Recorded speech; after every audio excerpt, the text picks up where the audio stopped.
Le silence du soir enveloppait les bureaux de technolumière comme un voile de velours. Les derniers rayons du soleil couchant filtraient à travers les baies vitrées, projetant des ombres dorées sur le parquet ciré de la rue de la République. Étienne Morel, 28 ans et déjà à la tête d'une fortune qui ferait pâlir d'envie bien des hommes de son âge, remontait lentement l'escalier menant au 5e étage de son entreprise. La réunion avec les investisseurs japonais s'était éternisée bien au-delà des prévisions. 3 heures à négocier les termes d'un contrat qui pourrait propulser sa start-up vers des sommets inimaginables. Pourtant, malgré les millions d'euros en jeu, Étienne ressentait cette familière sensation de vide qui l'habitait depuis des mois. Le succès, l'argent, les félicitations, tout cela lui semblait aussi froid qu'un matin d'hiver lyonnais. Il ajusta sa cravate Hermès d'un geste machinal, ses pas résonnant dans le couloir désert. L'immeuble haussmannien qu'il avait soigneusement choisi pour y installer ses bureaux respirait l'élégance et la tradition. Chaque détail avait été pensé pour impressionner les clients et rassurer les investisseurs. Pourtant, ce soir, ces murs lui paraissaient plus que jamais comme une prison dorée. Il s'apprêtait à récupérer des documents oubliés dans son bureau lorsqu'une mélodie s'éleva dans l'air. Étienne s'immobilisa, l'oreille tendue. C'était une chanson française qu'il reconnut vaguement, quelque chose d'ancien et de mélodieux qui semblait venir du fond du couloir. Intrigué, il avança à pas de loup, guidé par cette musique qui tranchait avec le silence habituel des lieux. Ce qu'il découvrit alors le figea sur place. Dans l'espace ouvert près des photocopieuses, une silhouette dansait avec une grâce naturelle qui lui coupa le souffle.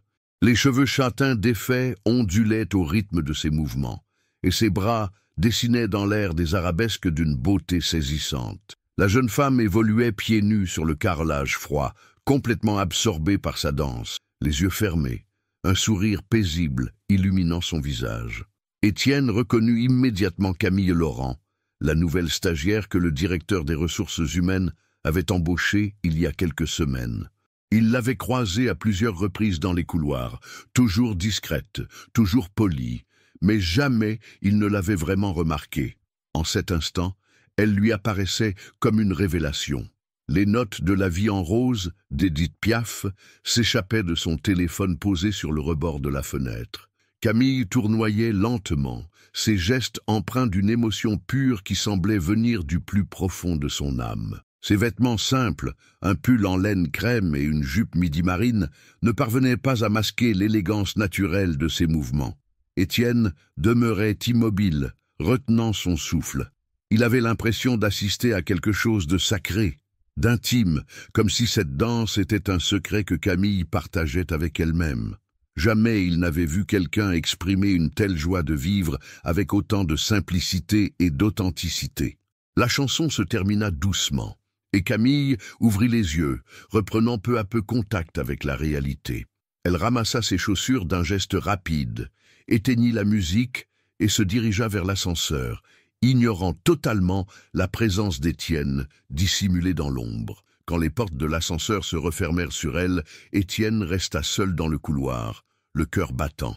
Quelque chose venait de se briser en lui, ou peut-être au contraire de naître. Cette vision de Camille, dansant librement dans l'intimité de ce bureau désert, avait fissuré le mur de solitude qu'il avait érigé autour de lui. Il se dirigea vers son bureau d'un pas incertain, l'esprit encore hanté par l'image de cette jeune femme qui venait de transformer sa soirée et peut-être sa vie en l'espace de quelques minutes. Pour la première fois depuis des mois, Étienne Morel ressentait quelque chose d'authentique, quelque chose qui n'avait rien à voir avec les chiffres, les contrats ou les obligations familiales. En s'installant dans son fauteuil de cuir, il contempla les lumières de Lyon qui scintillaient au-delà des fenêtres. La ville lui paraissait soudain différente, plus vivante, plus chaleureuse. Comme si la danse de Camille avait réveillé en lui une part d'humanité qu'il croyait à jamais endormie. Il ferma les yeux et revit ses mouvements gracieux, son sourire paisible, cette liberté qu'elle exprimait avec tant de naturel. Qui était vraiment Camille Laurent? D'où venait cette joie qu'elle portait en elle? Et surtout, comment une simple stagiaire pouvait-elle bouleverser ainsi l'existence d'un homme qui pensait avoir tout vécu? Ces questions tourmentaient Étienne, tandis qu'il rassemblait ses affaires, incapable de se concentrer sur quoi que ce soit d'autre. Une certitude s'imposait déjà à lui. Sa vie venait de basculer, et il n'y avait plus de retour en arrière possible. Le lendemain matin, Camille Laurent traversait les rues pavées du quartier de Croix-Rousse, d'un pas léger, son sac en toile beige battant contre sa hanche. L'air frais de septembre portait les parfums mêlés du pain frais et du café qui s'échappaient des boulangeries du quartier. Elle s'arrêta devant une devanture modeste, ornée d'une enseigne peinte à la main. Boulangerie Laurent, depuis 1987. « Bonjour maman », lança-t-elle en poussant la porte, faisant tinter la petite cloche de bronze. Marie Laurent, une femme de 52 ans aux mains habiles et au sourire chaleureux, leva les yeux de ses croissants qu'elle disposait avec soin dans la vitrine. Ses cheveux grisonnants étaient rassemblés sous un foulard fleuri, et son tablier de coton blanc portait les traces d'une matinée déjà bien remplie. « Ma chérie, tu es en avance aujourd'hui. Prends donc un pain au chocolat, je viens de les sortir du four. » Camille accepta la viennoiserie encore tiède, humant avec délice l'arôme qui lui rappelait 1000 souvenirs d'enfance. Dans cette petite boulangerie, chaque pierre semblait imprégnée d'amour et de tradition. Son père, Paul Laurent, émergea de l'arrière-boutique, les mains encore poudrées de farine. « Notre petite étudiante qui travaille dans les bureaux chics », plaisanta-t-il en embrassant sa fille sur le front. « Comment ça se passe, ton stage ?»« Bien, papa. Les gens sont gentils et j'apprends beaucoup. » Camille ne mentionna pas qu'elle se sentait parfois comme un poisson hors de l'eau dans cet univers de costumes-cravates et de réunions en anglais. « Et vous, les affaires ?» Le sourire de Paul se ternit légèrement. « On fait aller, ma puce. La nouvelle chaîne de boulangeries industrielles qui a ouvert place Bellecour nous fait un peu de concurrence. Mais on tient bon. » Camille connaissait la situation financière précaire de ses parents. C'était précisément pour les aider qu'elle avait accepté ce stage chez Technolumière, malgré sa timidité naturelle et son manque d'expérience dans le monde des affaires. Chaque euro gagné était précieux pour cette famille qui avait tout sacrifié pour que leur fille unique puisse faire des études à l'université. « Je dois y aller », dit-elle en embrassant ses parents. À ce soir, le trajet jusqu'à la rue de la République lui prit 45 minutes en transport en commun. Camille profitait de ces moments pour réviser ses cours de littérature française ou pour rêver, le regard perdu dans le paysage urbain qui défilait. Elle adorait étudier à l'université Lumière Lyon 2, où elle préparait un master en littérature contemporaine. Ses professeurs avaient remarqué son talent pour l'analyse textuelle et sa sensibilité particulière aux nuances émotionnelles des œuvres. Arrivée dans l'immeuble haussmannien de Technolumière, elle salua discrètement le gardien et monta jusqu'au 5e étage. L'ascenseur s'ouvrit sur l'espace de travail moderne et épuré qu'elle avait appris à connaître ces dernières semaines. Bureau en verre, plantes vertes, écran d'ordinateur qui clignotait déjà dans la lumière matinale. « Bonjour Camille !» Là est là Sophie Mercier, l'assistante de direction, une femme énergique d'une trentaine d'années. « Tu es rayonnante ce matin. » Camille rougit légèrement. Elle avait toujours eu du mal à accepter les compliments, se trouvant trop ordinaire comparée aux femmes élégantes qui évoluaient dans ses bureaux. Pourtant, quelque chose en elle rayonnait effectivement ce matin-là. Peut-être était-ce le souvenir de sa danse solitaire de la veille, ce moment de liberté pure qu'elle s'était accordé. Car danser était pour Camille bien plus qu'un passe-temps. C'était un héritage de sa grand-mère Colette, ancienne danseuse de cabaret dans les années 1950, qui lui avait transmis l'amour du mouvement et de la musique avant de s'éteindre quand Camille avait 15 ans. « La danse, ma petite fille, » lui disait-elle, « c'est le langage de l'âme quand les mots ne suffisent plus. » Depuis, Camille dansait en secret, dans sa chambre, dans le petit jardin derrière la boulangerie, et parfois, quand elle se croyait seule, dans les bureaux après les heures de travail. C'était sa façon d'évacuer le stress, de retrouver l'équilibre, de se reconnecter à cette part d'elle-même que la timidité et les responsabilités menaçaient d'engloutir. « Camille, j'ai quelques dossiers à te faire classer, » reprit Sophie en lui tendant une pile de documents. « Et pourras-tu préparer le café pour la réunion de 10 heures? Monsieur Morel sera présent. » Le nom du PDG fit battre un peu plus fort le cœur de Camille. Elle avait croisé Étienne Morel à plusieurs reprises dans les couloirs, et à chaque fois, elle avait été frappée par son allure aristocratique et son regard intense. Il lui semblait appartenir à un monde si différent du sien qu'elle n'osait même pas le regarder en face lorsqu'il la saluait poliment. « Bien sûr », répondit-elle simplement, se dirigeant vers son petit bureau près de la fenêtre. Tandis qu'elle classait méthodiquement les contrats et les factures, Camille laissait son esprit vagabonder. Elle pensait à ses parents qui se levaient chaque jour à 4 heures du matin pour pétrir le pain, à ses études qu'elle espérait pouvoir terminer sans trop grever le budget familial, à ses rêves d'écriture qu'elle gardait jalousement secrets. Parfois, elle se demandait si elle trouverait un jour sa place dans ce monde complexe d'adultes responsables et d'ambition financière. Pour l'instant, elle se contentait de faire de son mieux, d'apprendre, d'observer et de danser en secret quand la solitude du bureau le lui permettait.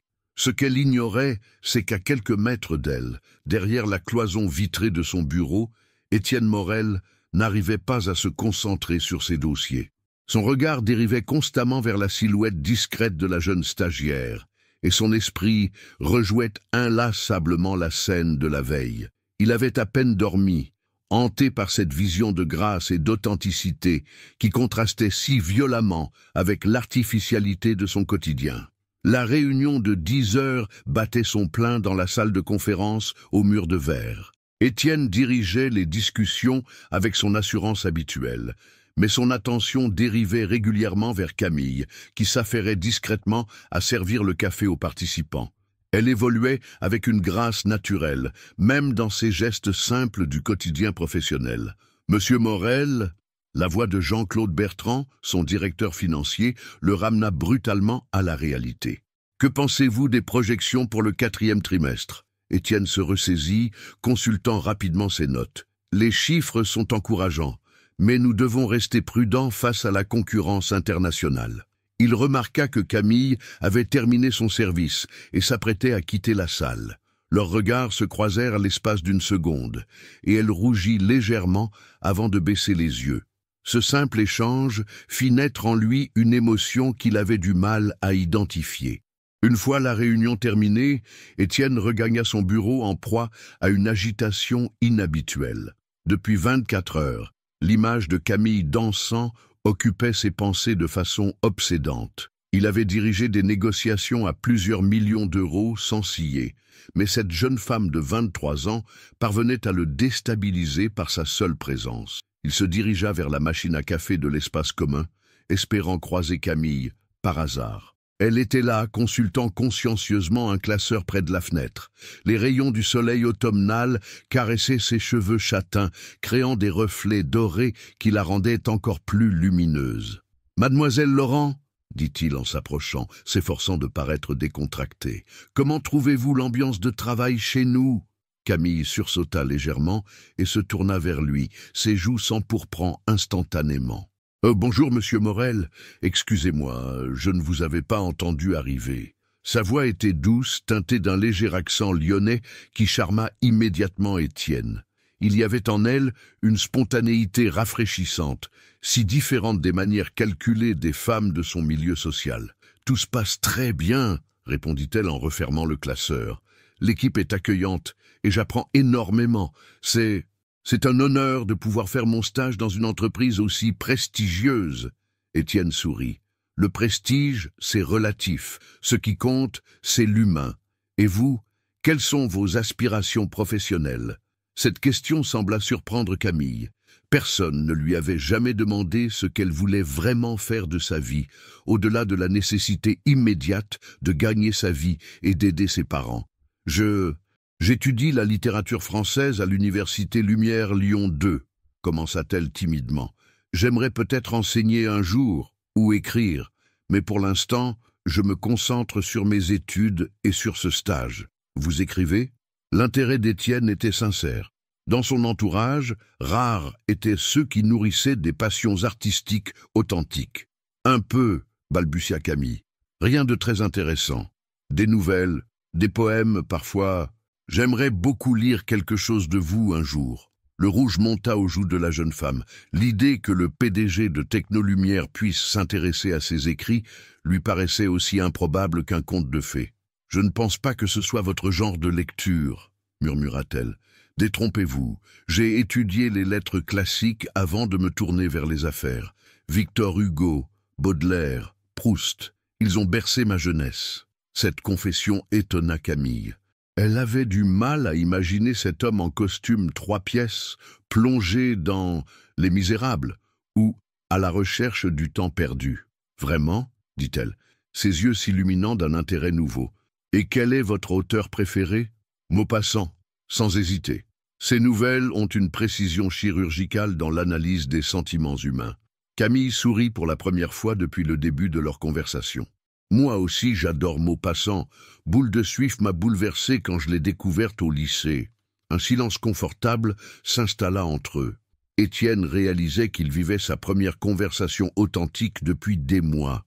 Pas de stratégie commerciale, pas de calcul financier, juste un échange sincère sur quelque chose qui les passionnait tous les deux. « Il faudra que nous en reparlions, » dit-il finalement. « La littérature est un plaisir qu'on partage trop rarement dans le monde des affaires. »« Avec plaisir, monsieur Morel. » Étienne, corrigea-t-il spontanément, puis il se reprit, conscient de franchir une ligne invisible. « Enfin, dans le cadre du travail, bien sûr. » Camille acquiesça, troublée par cette familiarité soudaine.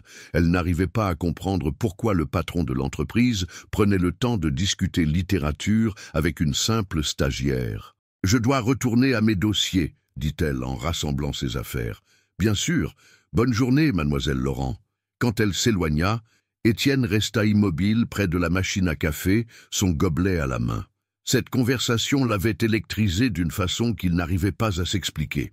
Il y avait chez Camille une intelligence sensible, une authenticité qui tranchait avec la superficialité de son quotidien habituel.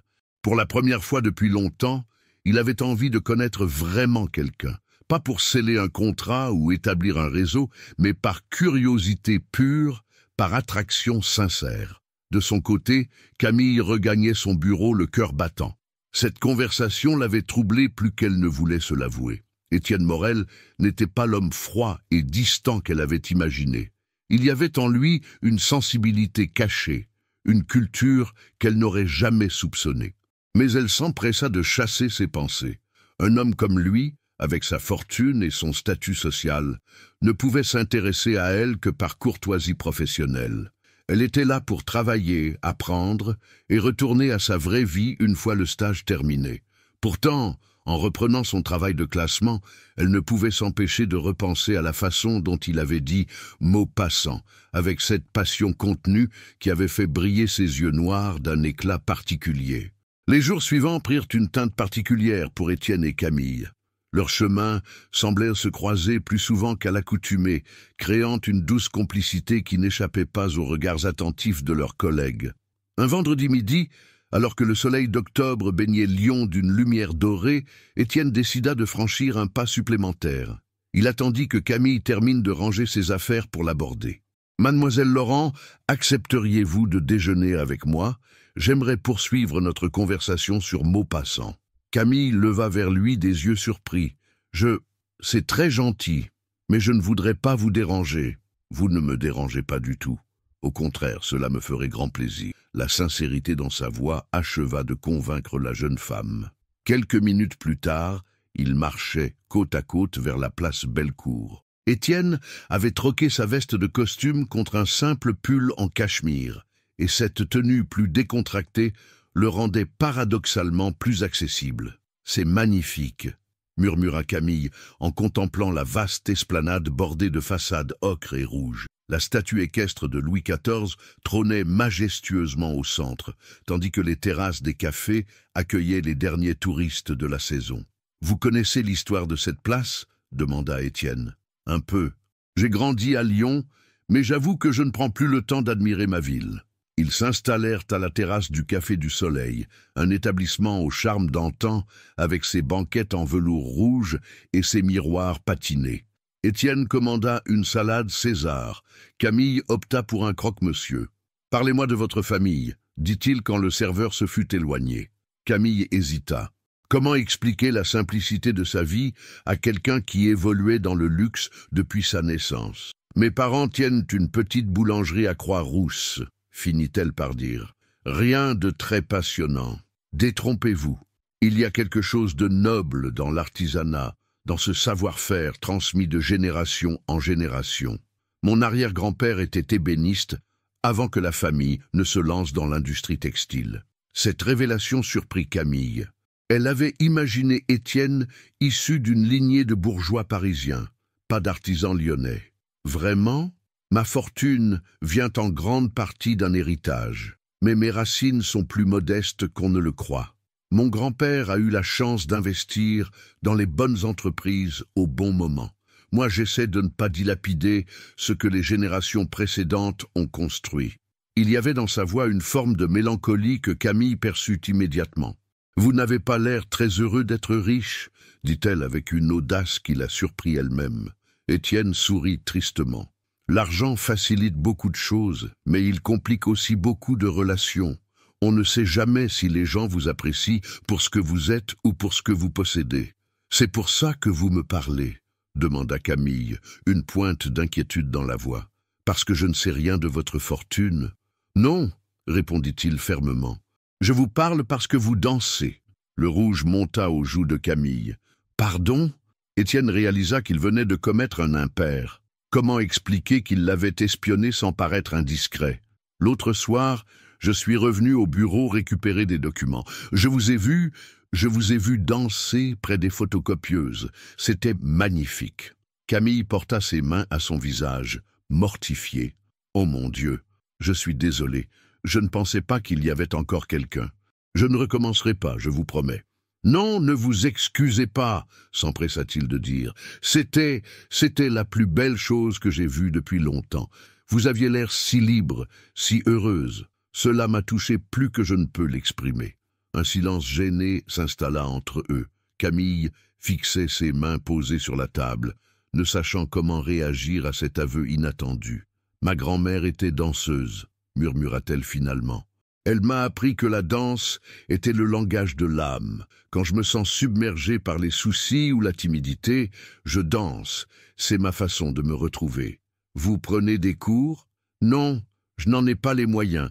Et puis, je danse pour moi, pas pour être jugé ou évalué. » Étienne hocha la tête, comprenant instinctivement ce qu'elle voulait dire. Lui aussi avait abandonné bien des plaisirs simples par peur du regard des autres. « Et vous ?» demanda Camille, cherchant à détourner l'attention d'elle-même. « Qu'est-ce qui vous rend heureux ?» La question le prit au dépourvu.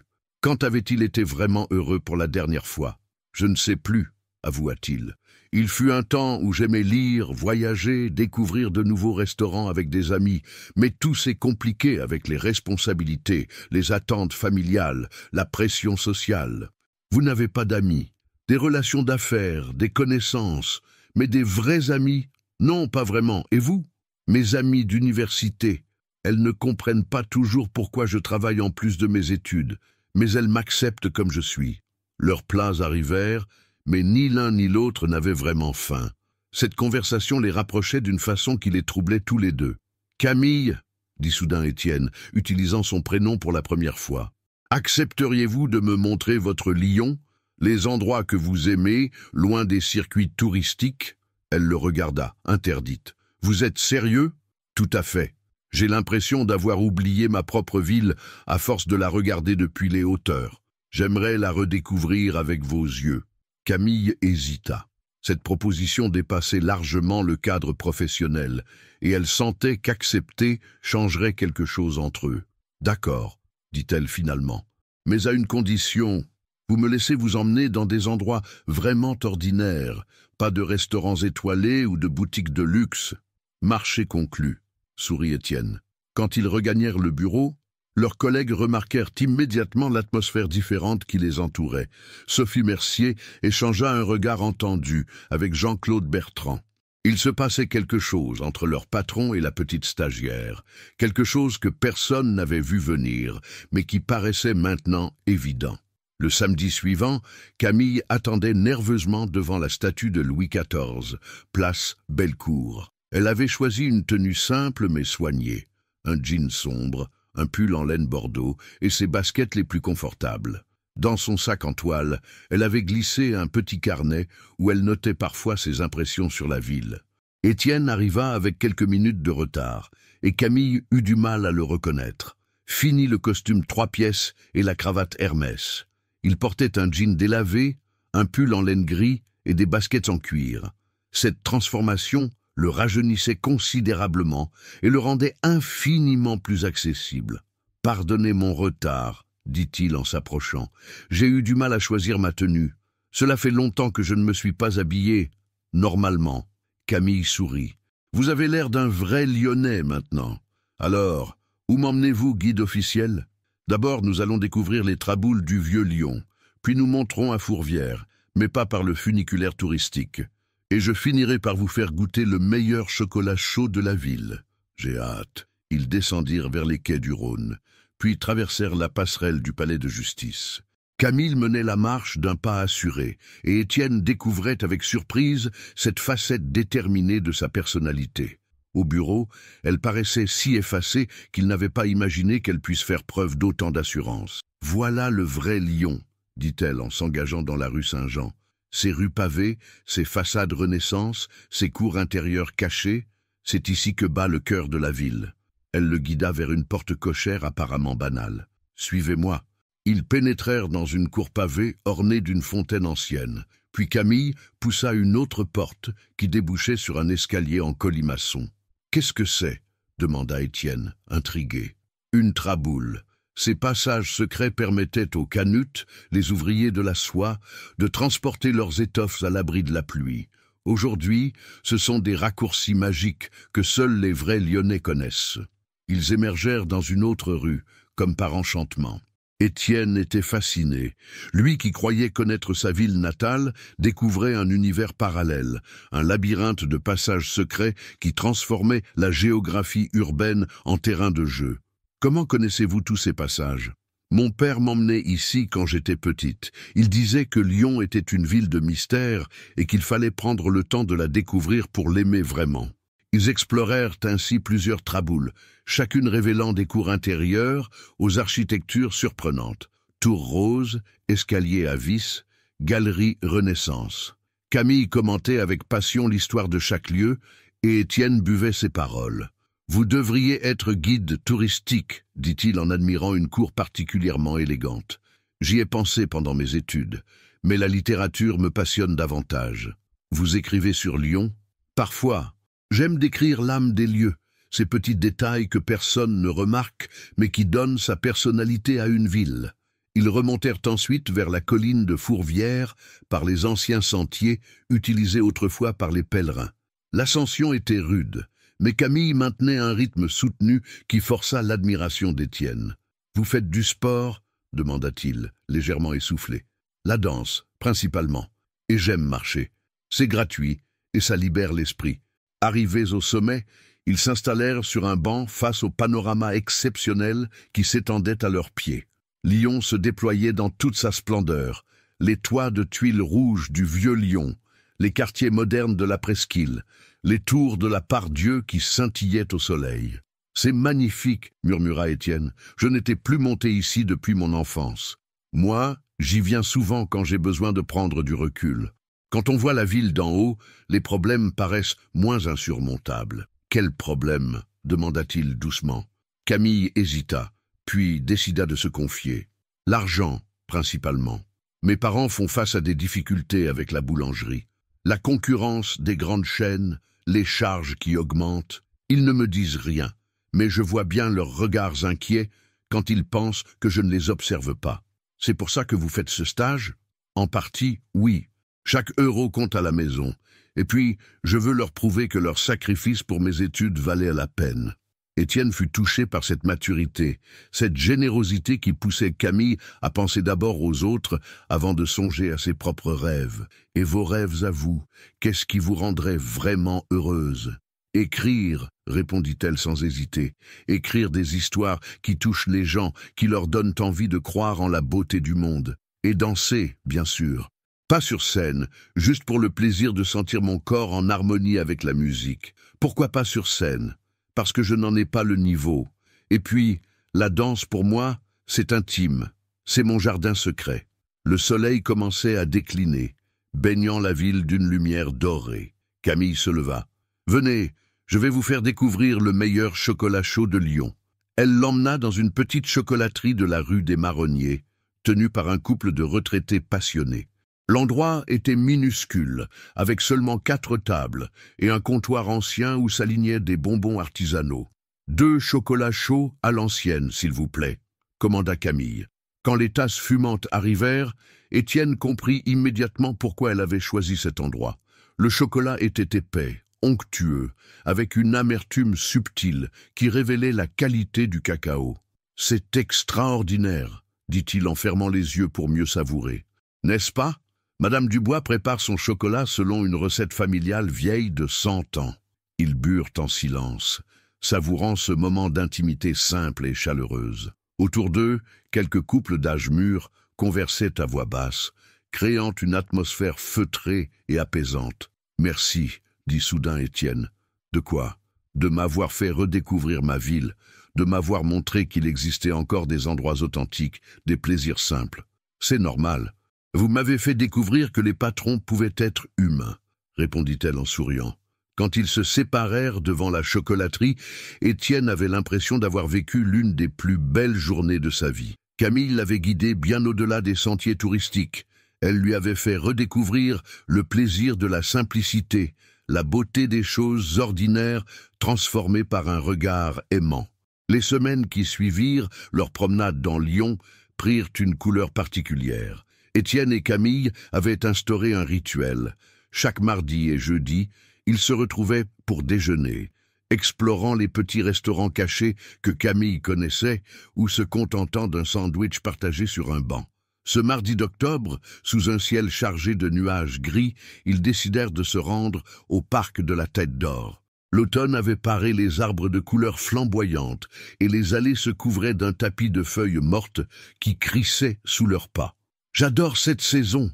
dit Camille en ramassant une feuille d'érable particulièrement colorée. « Il y a quelque chose de mélancolique et de beau, à la fois dans cette mort annoncée de la nature. Vous voyez de la poésie partout, » sourit Étienne. « Et vous, vous la cherchez où ?» La question le fit réfléchir. Depuis leur rencontre, il redécouvrait effectivement une sensibilité qu'il avait enfouie sous les contraintes du monde des affaires. « Avec vous, » répondit-il spontanément. Puis il rougit de son audace. Camille s'arrêta de marcher et le regarda. Il y avait dans ses yeux noirs une intensité qui la troublait profondément. Depuis plusieurs semaines, elle sentait naître en elle des sentiments qu'elle n'osait nommer.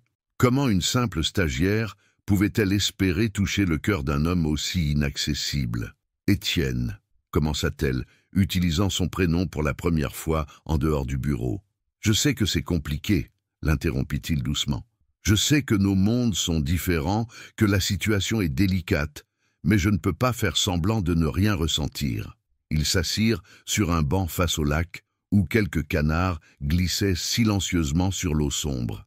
Le silence qui s'installa entre eux était lourd de non-dits, d'émotions retenues. « Mes parents organisent un dîner de famille ce week-end, » dit soudain Étienne. « Ma mère veut me présenter la fille d'un de ses amis industriels.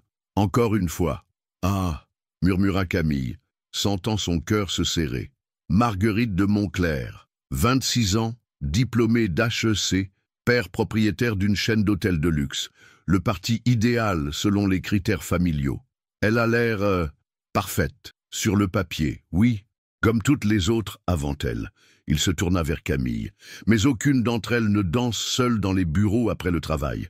Aucune ne connaît les traboules de Lyon ou ne s'émerveille devant un chocolat chaud artisanal. Camille détourna le regard, ému mais aussi réaliste. « Votre famille a peut-être raison, nous évoluons dans des univers trop différents. Vous le pensez vraiment ? Je ne sais pas, » avoua-t-elle. Parfois, j'ai l'impression que nous nous comprenons parfaitement. D'autres fois, je me rappelle que vous êtes mon patron, que je ne suis qu'une stagiaire temporaire, et que tout cela n'a peut-être aucun sens. » Étienne prit sa main, geste qui les surprit tous les deux par sa spontanéité. « Et si nous oublions nos statuts respectifs ? Si nous étions juste Étienne et Camille, deux personnes qui s'apprécient, c'est impossible, et vous le savez bien. Pourquoi? Parce que demain, au bureau, vous redeviendrez le PDG et moi la stagiaire. Parce que vos amis me regarderont comme une intruse si jamais ils apprennent que nous nous fréquentons. Parce que ma famille ne comprendra pas que je sorte avec un milliardaire. Millionnaire, corrigea-t-il avec un sourire triste. Ne plaisantez pas, vous savez ce que je veux dire. Un couple de joggeurs passa devant eux, les tirant momentanément de leur conversation. Au loin, des enfants jouaient sur l'aire de jeu, leur rire cristallin porté par le vent d'automne. « Parlez-moi de votre écriture », dit soudain Étienne, cherchant à détourner la conversation de ce terrain glissant. « Pourquoi ? Parce que j'aimerais mieux vous connaître, parce que vous écrivez, c'est votre passion, et que je ne sais presque rien de ce qui vous fait vibrer vraiment. » Camille hésita, puis se décida. « J'écris surtout des nouvelles. Des histoires de gens ordinaires qui vivent des moments extraordinaires, des rencontres inattendues, des révélations soudaines, des instants de grâce qui changent une vie. Comme nous ne sommes pas une histoire, Étienne.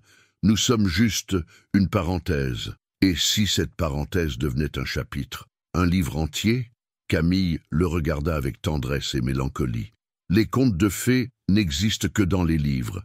Qui vous dit que nous écrivons un conte de fées ? Peut-être écrivons-nous simplement une belle histoire humaine, avec ses joies et ses difficultés, mais une histoire vraie. » Le portable d'Étienne vibra, les ramenant brutalement à la réalité. C'était un message de sa mère, lui rappelant le dîner du week-end et l'importance de faire bonne impression sur Marguerite. « Je dois y aller », dit-il en rangeant son téléphone. « Réunion avec les investisseurs allemands. » Bien sûr. Ils se levèrent et reprirent le chemin de la sortie. L'atmosphère entre eux avait changé, alourdie par les questions sans réponse et les obstacles qui se dressaient sur leur route. « Camille, » dit Étienne avant qu'ils ne se séparent, « quoi qu'il arrive, ces moments passés avec vous comptent énormément pour moi. Vous m'avez rappelé qui j'étais vraiment, sous les costumes et les responsabilités. Vous comptez beaucoup pour moi aussi, » avoua-t-elle dans un souffle. Ils se regardèrent un long moment, conscients que quelque chose était en train de changer entre eux, quelque chose d'irréversible qui les effrayait autant qu'il les attirait. Quand Étienne regagna son bureau cet après-midi-là, il avait le cœur lourd. La conversation avec Camille avait mis en lumière tous les obstacles qui se dressaient entre eux. Pour la première fois de sa vie, il ressentait un véritable dilemme entre ses sentiments et ses obligations sociales. De son côté, Camille retourna chez ses parents plus tôt que prévu. Elle avait besoin de retrouver l'atmosphère rassurante de la boulangerie, l'amour simple et inconditionnel de sa famille, pour tenter de remettre de l'ordre dans ses émotions. « Tu as l'air soucieuse, ma chérie », remarqua sa mère en la voyant arriver. « Juste fatiguée, maman. » Mais Marie-Laurent connaissait sa fille. Il y avait dans ses yeux cette lueur particulière qui trahissait les tourments du cœur. Elle la prit dans ses bras sans poser de questions, sachant que Camille se confierait quand elle serait prête. Le château des Morel se dressait majestueusement dans la campagne lyonnaise, à une trentaine de kilomètres de la ville. Cette demeure du XVIIIe siècle, nichée au cœur d'un parc de 15 hectares, témoignait de plusieurs siècles de prospérité familiale. Ce samedi soir, ses fenêtres illuminées perçaient l'obscurité automnale comme autant d'étoiles terrestres. Étienne ajusta sa cravate en soie devant le miroir de sa chambre d'enfance. Les murs étaient tapissés de photos souvenirs, récompenses scolaires, diplômes universitaires, clichés de voyages en famille. Toute une vie tracée d'avance, codifiée selon les attentes d'une lignée qui ne souffrait aucun écart. En bas, dans le grand salon aux boiseries d'époque, ses parents accueillaient leurs invités. Isabelle de Morel, 58 ans, incarnait l'élégance française dans sa version la plus raffinée. Ancienne élève de Sciences Po, elle avait épousé Philippe de Morel par amour, certes, mais aussi par stratégie sociale. Leur union avait consolidé 2 fortunes industrielles et ouvert la voie à l'empire commercial que dirigeait aujourd'hui leur fils unique. « Marguerite, ma chère, vous êtes absolument ravissante ce soir », s'extasia Isabelle en accueillant la jeune femme. Marguerite de Montclair était effectivement une beauté classique, blonde aux yeux verts, élancée, vêtue d'une robe Chanel noire qui soulignait sa silhouette parfaite. Elle possédait cette assurance naturelle que confère l'éducation privilégiée et l'habitude des mondanités. À 26 ans, elle avait déjà dirigé une campagne marketing internationale pour l'entreprise familiale et parlait couramment 4 langues. Merci, Madame de Morel. Vos jardins sont magnifiques, même en cette saison. Attendez de les voir au printemps. Étienne descend dans un instant. Il a hâte de vous rencontrer. En réalité, Étienne redoutait cette soirée comme une épreuve. Depuis sa conversation avec Camille au parc, il ne parvenait plus à jouer le jeu des convenances avec la même docilité qu'autrefois. L'image de la jeune femme dansant dans le bureau hantait ses pensées, créant un contraste saisissant avec l'environnement feutré du château familial. Quand il fit enfin son apparition dans le salon, les conversations s'interrompirent. Isabelle de Morel rayonnait de fierté maternelle. Son fils, si séduisant dans son smoking sur mesure, incarnait à la perfection l'héritier idéal. « Étienne, je te présente Marguerite de Montclair. Marguerite, voici mon fils. » La jeune femme lui tendit une main gantée qu'il serra poliment. Elle était indéniablement belle et sophistiquée, exactement le type de femme que sa mère avait toujours imaginé à ses côtés. « Enchanté, Étienne. J'ai beaucoup entendu parler de votre entreprise. Vos innovations dans le domaine de l'intelligence artificielle font sensation dans le milieu technologique. » « Merci. Et vous, Marguerite, qu'est-ce qui vous passionne dans votre travail ?» La conversation qui s'ensuivit fut parfaitement civilisée et intellectuellement stimulante. Marguerite possédait une culture économique solide et des opinions tranchées sur l'avenir du marché européen. Elle était précisément le type de partenaire que recherchaient les familles de leur milieu, intelligentes, bien éduquées, issues du même monde social. Pourtant, Étienne se surprenait à comparer mentalement chaque phrase de Marguerite aux conversations spontanées qu'il partageait avec Camille. Là où Marguerite analysait les tendances du marché avec une froideur professionnelle, Camille s'émerveillait devant un simple chocolat chaud. Là où Marguerite évoquait ses voyages d'affaires en première classe, Camille lui avait fait découvrir les trésors cachés de sa propre ville. Le dîner se déroula dans la salle à manger d'apparat, sous les lustres en cristal de baccarat. 8 convives autour d'une table dressée avec un raffinement exquis, porcelaine de Sèvres, argenterie familiale, bouquet de roses blanches. Philippe de Montclair, le père de Marguerite, évoquait avec passion un projet de complexe hôtelier sur la Côte d'Azur. « Nous recherchons des investisseurs pour ce projet », glissa-t-il habilement. « Cela pourrait être une excellente opportunité de collaboration entre nos 2 familles. » Étienne comprit immédiatement le sous-entendu. Ce dîner n'était pas seulement une rencontre mondaine, c'était une négociation déguisée. Son mariage avec Marguerite ouvrirait la voie à des partenariats commerciaux fructueux. « C'est un secteur qui m'intéresse effectivement », répondit-il diplomatiquement. « Parfait. Marguerite pourrait vous présenter notre dossier la semaine prochaine. Vous pourriez déjeuner ensemble pour en discuter. » Isabelle de Morel échangea un regard satisfait avec son époux. Tout se déroulait selon leurs espérances. « Excellente idée, » approuva-t-elle. « Et peut-être pourriez-vous ensuite nous accompagner à l'opéra. La Traviata est à l'affiche ce mois-ci. » Étienne sentit le piège se refermer doucement sur lui. Chaque politesse, chaque invitation tissait les fils d'un réseau d'obligations sociales dont il aurait de plus en plus de mal à s'extraire. « Avec plaisir », dit-il machinalement. Marguerite lui sourit. Elle aussi jouait parfaitement son rôle, consciente que cette soirée constituait une audition pour un poste d'épouse socialement stratégique. Après le dessert, les hommes se retirèrent au fumoir pour le cognac et les cigares, selon une tradition que Philippe de Morel perpétuait religieusement. Les femmes restèrent au salon pour les tisanes et les confidences. « Alors, qu'en pensez-vous » demanda discrètement Philippe de Montclair à Étienne. « Marguerite est une femme remarquable. Elle vous plaît ? Elle est parfaite, » répondit Étienne, conscient que ce mot résumait précisément le problème. Marguerite était effectivement parfaite selon tous les critères de leur milieu. Mais cette perfection même la rendait prévisible, interchangeable avec les dizaines d'autres jeunes femmes de son rang qu'on lui avait déjà présentées. « Excellent !» Nos familles ont tellement en commun. Cette union serait logique, naturelle. Quand Étienne raccompagna les Montclair à leur voiture, Marguerite glissa sa carte de visite dans sa poche avec un sourire complice. « J'espère que nous nous reverrons bientôt », murmura-t-elle. « Certainement. » Une fois seule avec ses parents dans le grand salon, Étienne subirent leur enthousiasme débordant. « Elle est parfaite !» s'exclama sa mère. « Belle, intelligente, bien éduquée. Et quelle famille! Vous formeriez un couple idéal. » « Maman, Philippe m'a confié que Marguerite était très intéressée. Elle a même demandé à sa mère des renseignements sur toi. »« C'est excellent signe !»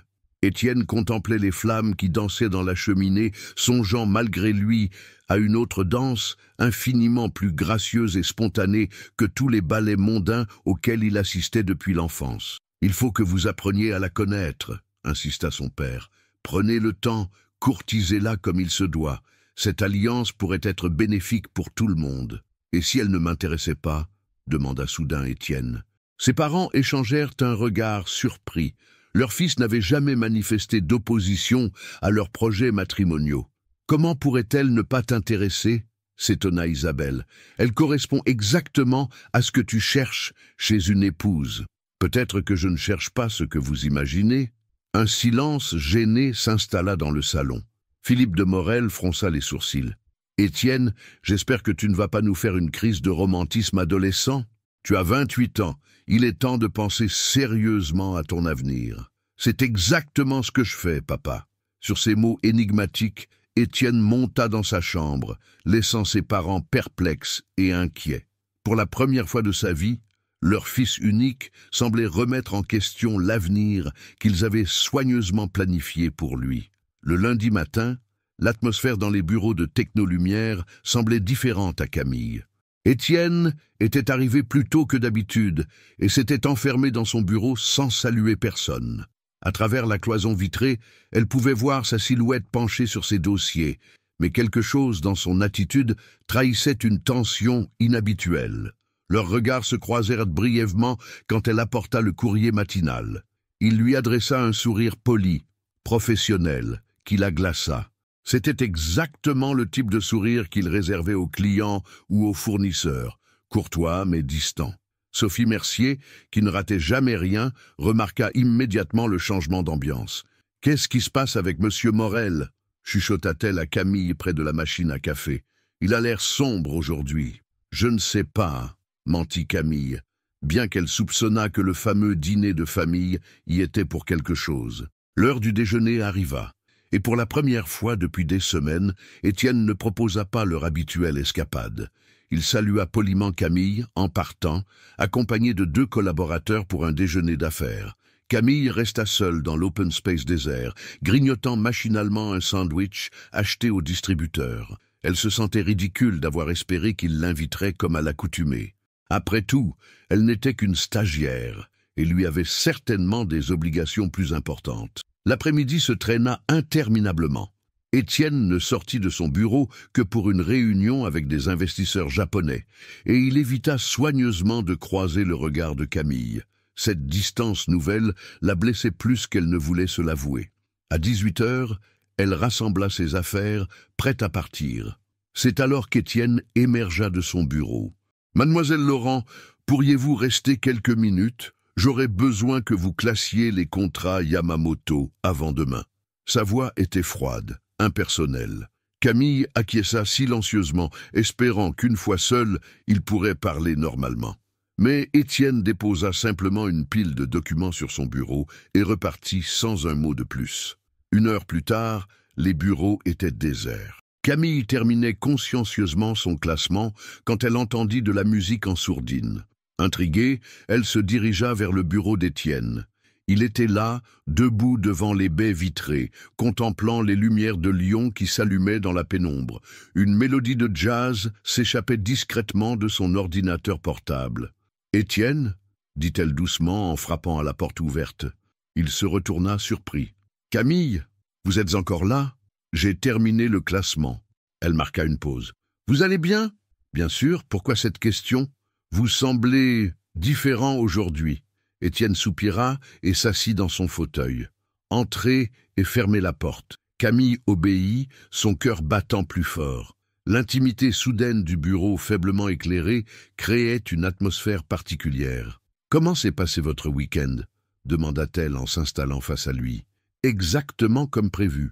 Dîner de famille, rencontre avec une jeune femme parfaite, projet d'avenir discuté devant le cognac. » Sa voix était amère, fatiguée. Camille sentit son estomac se nouer. « Elle vous a plu ?» Marguerite de Montclair, 26 ans, diplômée d'HEC, héritière d'un empire hôtelier, belle, intelligente, cultivée, le parti idéal selon tous les critères familiaux. Il se leva et se dirigea vers la fenêtre. « Nous devons déjeuner ensemble cette semaine pour discuter affaires, puis l'opéra, puis probablement d'autres sorties, jusqu'à ce que nos familles considèrent que nous nous connaissons suffisamment pour envisager des fiançailles. »« Oh !» murmura Camille, sentant son monde s'écrouler. « Vous comprenez pourquoi j'ai pris mes distances aujourd'hui? Pourquoi je dois reprendre mes distances ?»« Bien sûr, » dit-elle en se levant à son tour. « C'est logique. »« Non, ce n'est pas logique, » s'emporta soudain Étienne. « Rien de tout cela n'est logique. Cette femme parfaite ne me fait rien ressentir. Elle parle de marché financier là où vous voyez de la poésie. Elle planifie des stratégies d'expansion là où vous découvrez des traboules secrètes. Elle incarne tout ce que je suis censé désirer. Et pourtant, c'est vous que je pense avoir dansé quand j'entends de la musique. C'est votre rire que j'espère entendre dans les couloirs. C'est votre façon de voir le monde qui me donne envie de redécouvrir le mien. » Camille le regardait, bouleversé par cet aveu. Les dernières lueurs du jour filtraient à travers les stores, créant un jeu d'ombre et de lumière sur son visage. « Mais nous savons tous les deux que c'est impossible, » reprit-il plus doucement. « Nos mondes sont trop différents. Ma famille n'accepterait jamais. Votre avenir en souffrirait. Mon avenir, votre stage se termine dans 6 semaines. J'avais prévu de vous proposer un poste permanent, mais maintenant, si les gens pensent que je vous favorise à cause de sentiments personnels, cela nuirait à votre réputation professionnelle. » Camille comprenait la logique de son raisonnement, mais cela ne rendait pas la situation moins douloureuse. « Alors que proposez-vous » demanda-t-elle, « que nous redevenions ce que nous n'aurions jamais dû cesser d'être, un patron et sa stagiaire, rien de plus. Et nos déjeuners, nos promenades, nos conversations, des erreurs, de beaux souvenirs, mais des erreurs ?» Le silence qui suivit fut pesant. Camille sentait les larmes monter, mais elle refusait de pleurer devant lui. « Très bien, » dit-elle finalement, « si c'est ce que vous voulez. Ce n'est pas ce que je veux, Camille, c'est ce qui doit être. » Elle se dirigea vers la porte, puis se retourna une dernière fois. « Pour ce que ça vaut, ces dernières semaines ont été les plus belles de ma vie. Vous m'avez fait découvrir qu'il existait des hommes capables de voir au-delà des apparences, de s'intéresser vraiment aux autres. Je vous souhaite d'être heureux avec Marguerite. » Camille, mais elle était déjà partie, laissant Étienne seul avec ses regrets et sa musique jazz qui lui paraissait soudain terriblement mélancolique. Dans l'ascenseur qui la menait vers la sortie, Camille fermait les yeux pour retenir ses larmes. Elle avait été naïve de croire qu'un conte de fées était possible. Les princes épousent les princesses, pas les filles de boulanger qui dansent en secret dans les bureaux vides. Dehors, Lyon brillait de 1000 feux, mais pour la première fois depuis longtemps, la ville lui paraissait froide et hostile. Elle rentra chez elle en métro, le cœur lourd, comprenant qu'elle venait de vivre la fin de quelque chose de précieux qu'elle n'était même pas sûre d'avoir vraiment possédé. Les semaines qui suivirent ressemblèrent à une danse macabre où chacun jouait son rôle avec une perfection douloureuse. Étienne et Camille avaient érigé entre eux un mur de professionnalisme qui ne trompait personne, et surtout pas Sophie Mercier qui observait leurs interactions avec la perspicacité d'une femme habituée aux subtilités des relations humaines. Camille arrivait désormais au bureau avec 15 minutes de retard pour être sûre de ne pas croiser Étienne près de l'ascenseur. Elle déjeunait seule ou avec Sophie, évitant soigneusement les moments où il pourrait être disponible. Le soir, elle partait à l'heure pile, sans s'attarder. Étienne, de son côté, multipliait les réunions extérieures et les déjeuners d'affaires. Il avait honoré son rendez-vous avec Marguerite de Montclair, qui s'était révélée aussi prévisible qu'il l'avait redoutée. Lunch dans un restaurant étoilé de la presqu'île, conversation brillante sur les perspectives économiques européennes, projet d'investissement hôtelier parfaitement ficelé. Marguerite était effectivement remarquable, et cela ne faisait qu'accentuer le vide qu'il ressentait. « Comment s'est passé votre déjeuner avec mademoiselle de Montclair ?» s'enquit innocemment sa mère lors de leur appel hebdomadaire. « Très bien. Elle est compétente. »« Compétente ? Étienne, on ne qualifie pas une jeune femme de compétente. Elle est charmante, non ? » ?»« Bien sûr, maman. » Isabelle de Morel fronça les sourcils de l'autre côté du téléphone. Quelque chose clochait dans l'enthousiasme de son fils. « Vous allez à l'opéra ce week-end, c'est parfait. La Traviata est un choix romantique idéal pour approfondir votre relation. »« J'ai hâte, » mentit Étienne. Pendant ce temps, dans l'open space, Camille s'efforçait de paraître normale. Elle classait les dossiers avec un soin méticuleux, répondait au téléphone, avec sa politesse habituelle. Mais Sophie remarquait bien que la lumière avait quitté ses yeux. « Vous ne mangez plus rien », lui fit remarquer l'assistante de direction en la voyant picorer distraitement une salade à midi. « Je n'ai pas très faim ces temps-ci. Et vous ne parlez plus beaucoup non plus. Il s'est passé quelque chose ?» Camille hésita.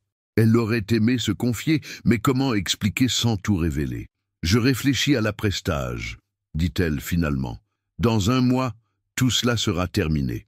Monsieur Morel ne vous a pas parlé d'un poste permanent?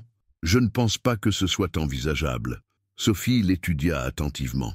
Elle soupçonnait qu'il y avait bien plus derrière ses réponses évasives, mais elle respecta la discrétion de la jeune femme. Le vendredi soir, Camille quitta le bureau avec un soulagement évident. Le week-end lui offrirait une pause dans cette comédie épuisante. Elle avait prévu de passer le samedi à aider ses parents à la boulangerie et le dimanche à rattraper ses cours à la bibliothèque universitaire. Mais une fois chez elle, dans son petit studio du quartier de la Part-Dieu, la solitude lui pesa comme jamais. Elle mit de la musique, pas Édith Piaf, trop de souvenirs, et tenta de se concentrer sur ses devoirs de littérature. En vain, ses pensées dérivaient inlassablement vers Étienne. Elle se demandait s'il était à l'opéra avec Marguerite en ce moment même. L'imaginait-elle applaudir la Traviata dans une loge privée, vêtue d'une robe de soirée haute couture? Discutait-il de Verdi pendant l'entracte, ou Marguerite préférait-elle analyser les stratégies marketing de l'Opéra de Lyon? À la même heure, Étienne était effectivement dans la loge familiale de l'Opéra, Marguerite à ses côtés dans une splendide robe bleu nuit qui soulignait parfaitement sa beauté blonde. Autour d'eux, le gratin lyonnais s'affichait dans ses plus beaux atours, et plusieurs regards se tournaient vers eux avec cette curiosité mondaine qui précède les annonces officielles. « C'est bouleversant », murmura Marguerite, tandis que Violetta entamait son air d'agonie au 3e acte. « Vous aimez l'opéra » demanda Étienne. « Énormément. J'ai étudié le chant lyrique dans ma jeunesse. Et vous? Ma mère m'y emmenait enfant. J'ai fini par apprécier. Conversation polie, comme toutes celles qu'ils avaient eues depuis leur rencontre. Marguerite était cultivée, spirituelle même, mais leurs échanges restaient en surface. Jamais elle ne lui avait parlé de ses rêves secrets, de ses peurs, de ces petits riens qui font la richesse d'une personnalité. Pendant l'entracte, ils croisèrent plusieurs couples d'amis de leurs familles respectives. Les allusions discrètes fusaient, les sourires entendus se multipliaient.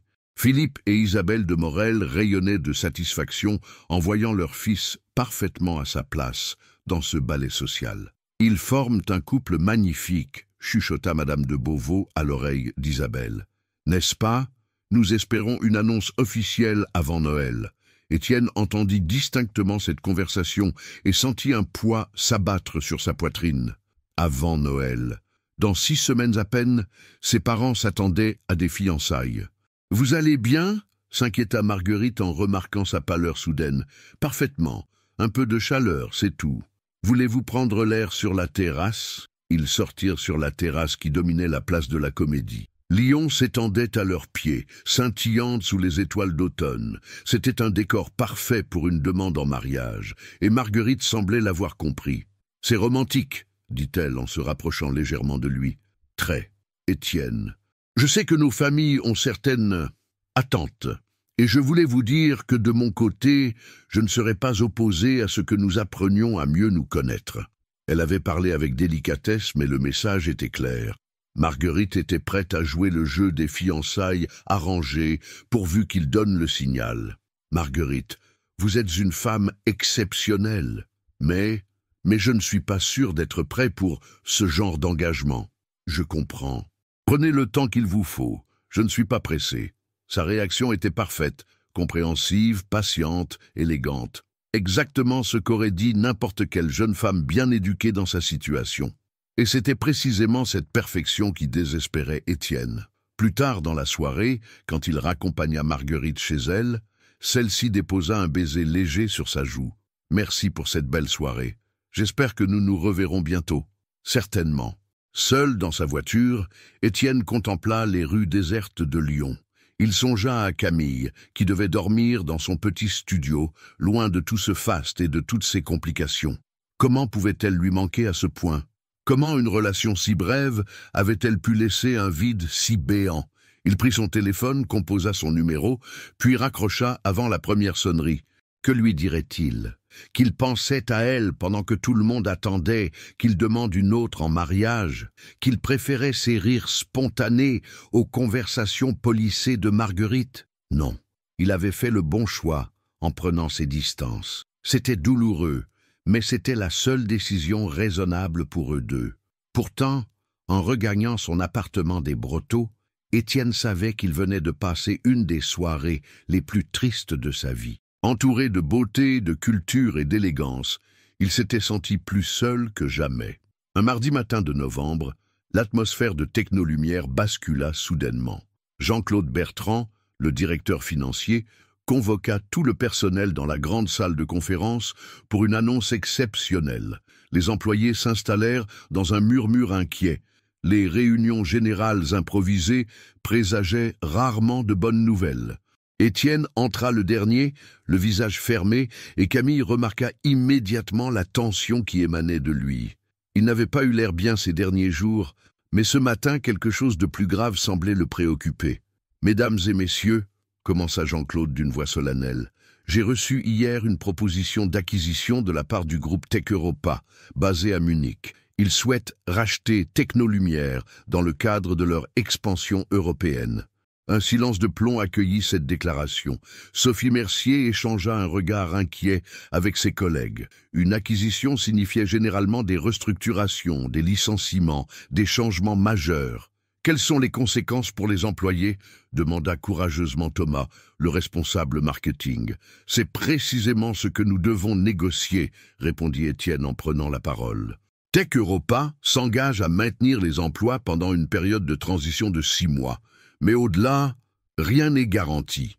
Camille sentit son sang se glacer. Son stage se terminait dans 3 semaines, et elle avait secrètement espéré qu'Étienne pourrait lui proposer un poste permanent malgré leurs complications personnelles. Si l'entreprise était vendue, ses espoirs s'envolaient définitivement. « Monsieur Morel, » intervint Sophie, « êtes-vous favorable à cette acquisition ?»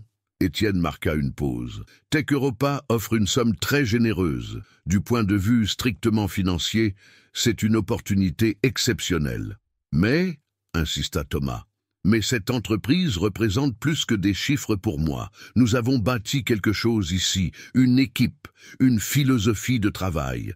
Je ne veux pas que tout cela disparaisse dans un grand groupe anonyme. » Camille fut touchée par la sincérité dans sa voix. Derrière l'homme d'affaires, elle retrouvait celui qui s'émerveillait devant un chocolat chaud artisanal et préférait les traboules secrètes aux grands boulevards. « Nous avons 4 semaines pour donner notre réponse, » conclut Jean-Claude. « D'ici là, je vous demande de continuer à travailler normalement. Et surtout, garder ces informations confidentielles. » Quand la réunion se termina, les employés regagnèrent leur poste dans un silence préoccupé.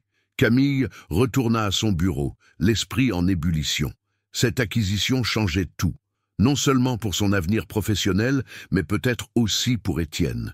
Elle ne put s'empêcher de songer que cette vente pourrait être pour lui une façon de se libérer des contraintes familiales. Avec l'argent de la transaction, il pourrait s'affranchir définitivement des attentes de ses parents, créer quelque chose de nouveau. choisir sa propre voie. Mais ses réflexions lui semblaient présomptueuses. Après tout, elle n'était plus dans la confidence de ses pensées intimes. L'après-midi, Sophie vint s'asseoir près d'elle avec 2 cafés. « Vous avez l'air soucieuse, » remarqua-t-elle. « Cette acquisition, vous pensez qu'Étienne va accepter ? » « Franchement, je n'en sais rien. Il a l'air tiraillé. D'un côté, l'offre est alléchante. De l'autre, je le sens attaché à ce qu'il a construit ici. Et nous, qu'est-ce qu'on devient ?» Sophie haussa les épaules. « On verra bien. De toute façon, votre stage se termine bientôt. Vous avez des projets ?» Camille réalisa qu'elle n'avait pas vraiment réfléchi à l'après-stage, trop absorbée par ses sentiments pour Étienne. « Je vais reprendre mes études à plein temps. Peut-être chercher un job étudiant dans une librairie ou une maison d'édition. Dommage, vous vous êtes bien intégré ici. » Le soir venu, Camille était la dernière dans l'open space, terminant un rapport urgent. Elle entendit du bruit dans le bureau d'Étienne et le vit arpenter la pièce en téléphonant, visiblement agité. « Non, papa, ce n'est pas si simple. Bien sûr que l'argent est intéressant, mais il faut penser aux employés. Comment ça? Des détails. Ces gens me font confiance. Non, je ne prendrai pas de décision précipitée. » Il raccrocha brutalement et passa ses mains dans ses cheveux, geste qu'elle avait appris à reconnaître quand il était stressé. Camille hésita, puis frappa doucement à sa porte. « Excusez-moi, je ne voulais pas écouter, mais... »« Entrez, Camille. » Sa voix était lasse. « De toute façon, tout le monde saura bientôt que ma famille fait pression pour que j'accepte cette offre. Ils veulent que vous vendiez? Selon eux, c'est l'opportunité de ma vie. Avec l'argent de la vente, je pourrais investir dans des secteurs plus traditionnels, moins risqués, épouser Marguerite, m'installer dans la gestion de patrimoine, avoir une vie normale. Et vous, qu'est-ce que vous voulez ?» Étienne la regarda longuement. « Je ne sais plus. Il y a un mois, j'aurais peut-être accepté sans hésiter.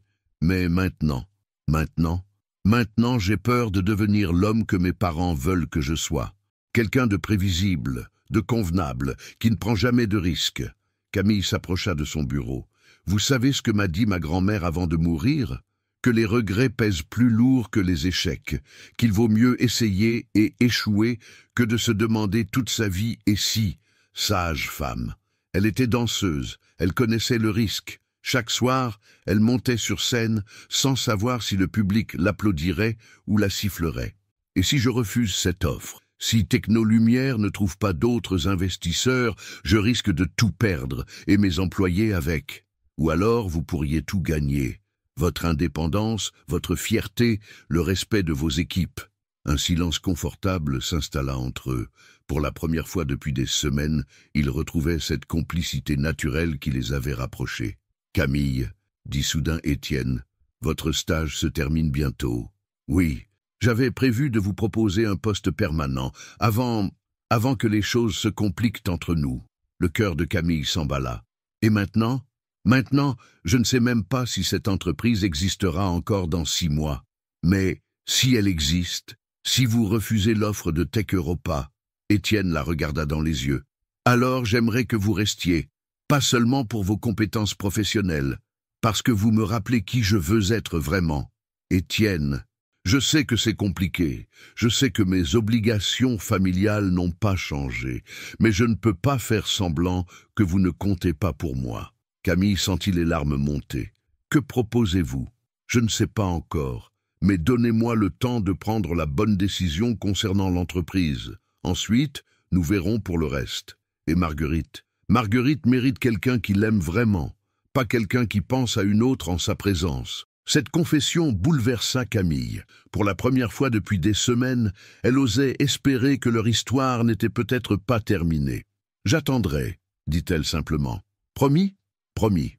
Quand elle quitta le bureau ce soir-là, Camille avait le cœur plus léger qu'il ne l'avait été depuis longtemps. L'offre de Tech Europa, qui lui avait d'abord semblé catastrophique, pourrait finalement être l'occasion pour Étienne de reprendre le contrôle de sa vie. Restait à espérer qu'il aurait le courage de choisir son cœur plutôt que la raison. Les jours suivants furent parmi les plus intenses de la vie d'Étienne. Les représentants de Tech Europa multipliaient les appels. pressé d'obtenir une réponse définitive.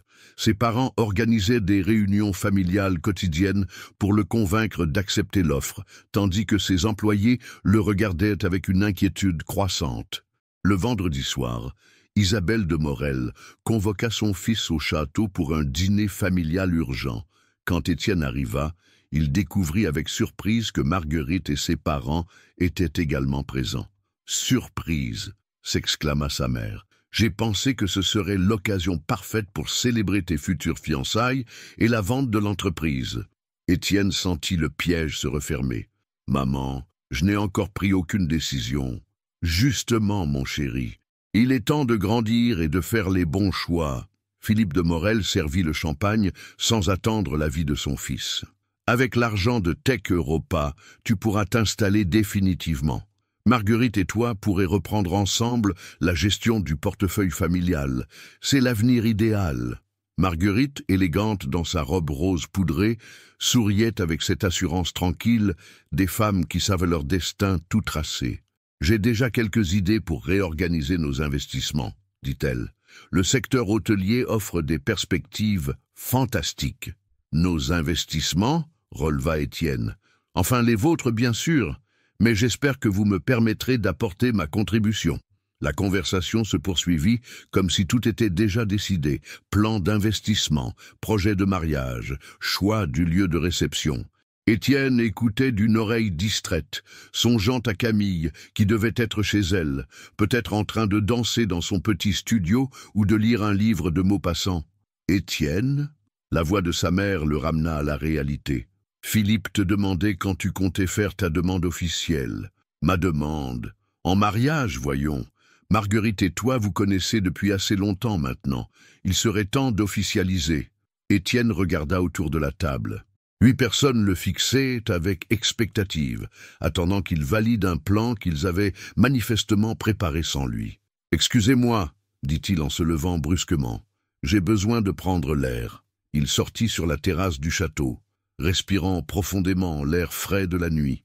Les jardins s'étendaient devant lui, parfaitement entretenus, symétriques, prévisibles, comme la vie qu'on voulait lui imposer. Marguerite le rejoignit quelques minutes plus tard. « Vous n'avez pas l'air bien, » dit-elle avec sollicitude. « Marguerite, puis-je vous poser une question indiscrète ? » « Bien sûr. Êtes-vous amoureuse de moi ?» La question la déstabilisa visiblement. « C'est une question très directe. C'est volontaire. » Elle réfléchit un moment. « Je vous trouve très séduisant, très intelligent. Je pense que nous formerions un excellent couple. Ce n'est pas ce que je vous demande. »« Non, » avoua-t-elle finalement. « Je ne suis pas amoureuse de vous. Pas encore. Mais l'amour peut naître avec le temps, non ? Et si ce n'était jamais le cas ? Alors nous aurions au moins l'estime mutuelle, les intérêts communs, la compatibilité sociale. C'est plus que beaucoup de couples n'en ont. » Sa franchise le toucha. Marguerite était honnête à sa façon. Elle ne prétendait pas à un grand amour romantique, juste à un mariage raisonnable entre 2 personnes de même milieu. « Marguerite, vous méritez mieux qu'un mari qui pense à une autre femme. »« Il y a quelqu'un d'autre ?» demanda-t-elle sans surprise. « Oui, je m'en doutais. Vous avez changé ces dernières semaines, plus distant, plus mélancolique. Je suis désolé. Vous ne méritez pas cela. »« Qui est-ce » Étienne hésita. « Quelqu'un d'incompatible avec mon monde, selon les critères familiaux, mais compatible avec votre cœur. Parfaitement. » Marguerite sourit tristement. « Alors vous devriez la choisir. Vraiment ? Étienne, je ne veux pas d'un mari par défaut. Si vous aimez vraiment cette femme, battez-vous pour elle. Quant à moi, je trouverai quelqu'un qui m'aimera pour ce que je suis, pas pour ce que je représente. » Cette conversation inattendue libéra quelque chose en Étienne.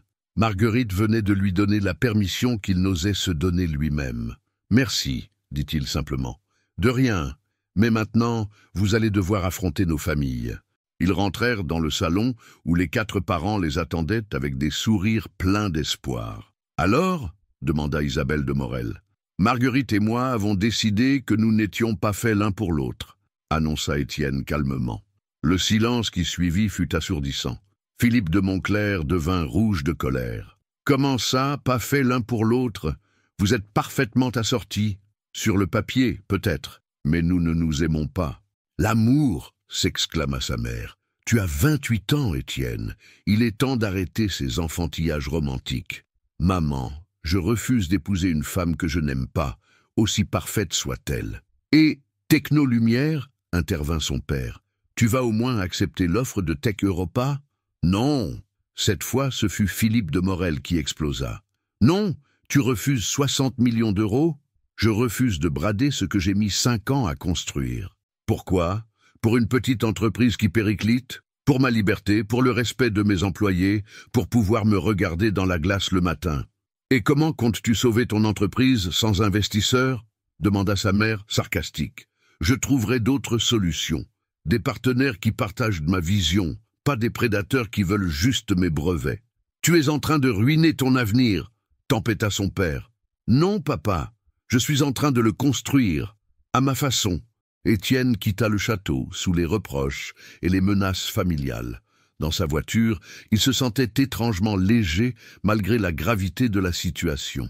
Pour la première fois depuis des mois, il avait l'impression d'être redevenu lui-même. Il prit son téléphone et composa le numéro de Camille. Elle décrocha à la 3e sonnerie. « Étienne, il est presque minuit. Camille, j'ai quelque chose à vous dire. Où êtes-vous? Chez moi. Pourquoi? J'arrive. Mais, s'il vous plaît, c'est important. » 30 minutes plus tard, il sonnait à la porte de son petit immeuble de la Part-Dieu. Camille descendit lui ouvrir, vêtue d'un pyjama en coton et d'un gilet de laine, les cheveux défaits. Elle était plus belle ainsi, naturelle et spontanée, que toutes les femmes en robe de soirée qu'il avait côtoyées. « Que se passe-t-il » demanda-t-elle en le voyant si agité. « J'ai refusé l'offre de Tech Europa. Vraiment? Et j'ai rompu avec Marguerite. Enfin, nous avons décidé d'un commun accord que nous ne nous marierions pas. » Camille le regardait, n'osant comprendre ce que ces nouvelles impliquaient. « Mes parents ne me parlent plus. J'ai perdu 60 millions d'euros.